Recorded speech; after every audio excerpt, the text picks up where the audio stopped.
You're not going to believe this, but I'm making a Pez Dispenser mailbox.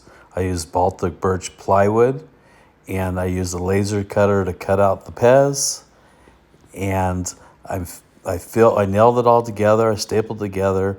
I put some wood putty on there, and then I'm going to sand the wood putty off and sand the wood lightly so that I could paint it.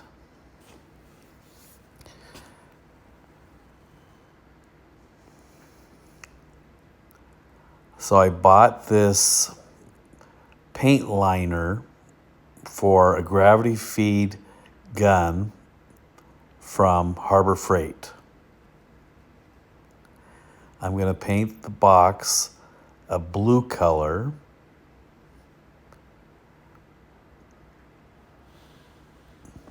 This is looking at the side of the box.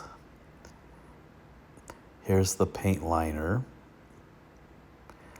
I ended up going to Harbor Freight 3 times because I kept getting the parts wrong. First, I bought the liner, and I didn't buy the cup. And then I bought the wrong fitting to connect it to the spray gun. So it took 3 trips before I got it all right. So the liner fits in there in a cup, and then it has this ring that screws onto it. I had this blue color, custom made from Sherwin-Williams. I did use an exterior paint, and I'm going to put mini coats on here to protect it. I bought this gun from Harbor Freight also. It's like a $14 gun. I ended up not using it because when I went to hook the arrows up, I didn't have the fitting for it. So I used another gun that I bought on Amazon. I mixed the paint. I did not thin the paint. Normally I add water to it when I'm using a gravity feed gun, but this time I went straight paint, no thinning. I bought this device here. It helps hold the gravity feed guns because the cup's on top, so you need to support that. You can't really hang it from anywhere. So I poured the paint into the disposable cup,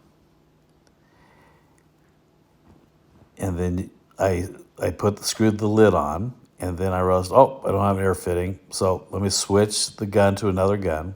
So this is the one I bought on Amazon. And I read that you should turn the cup upside down and bleed all the air out of it, and the cup shrivels up. So now I'm painting it. I didn't really adjust the fan on here. It's like a 2-inch fan. I had to go over this a couple times because I was seeing the edges of the raw wood around the letters for Pez. And I'm going to sand this and spray it again. After I did the first 2 edges, I let it dry for a little bit.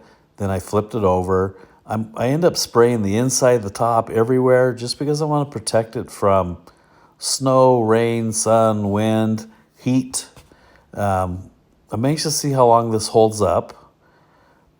It is going to be an exterior paint that's on it.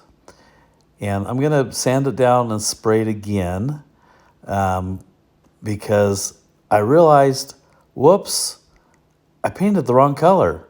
I had the color made, and I had it made to match the color of blue tape. And I was wondering, why is this darker? But I had bought several different blues, so I ended up with 4 blues. And after I did this, I noticed the can that I had mixed was in my garage, not in my shop. So I'm going to let this dry for a couple days, and then I will sand it down, and I'm going to spray it. The other is a little bit lighter in the shade of the blue. So this has been a fun project. I'm anxious to get the mailbox on it, put it outside, see if people even notice what it is. But I wanted my mailbox to look like a Pez dispenser. But the mailbox is standard. I put the letters on it, and I used a Cricut machine to put vinyl letters. So thanks for watching. If you like this, please like, subscribe, and click that notification bell so you can get notifications when we post new videos. Thank you. Bye.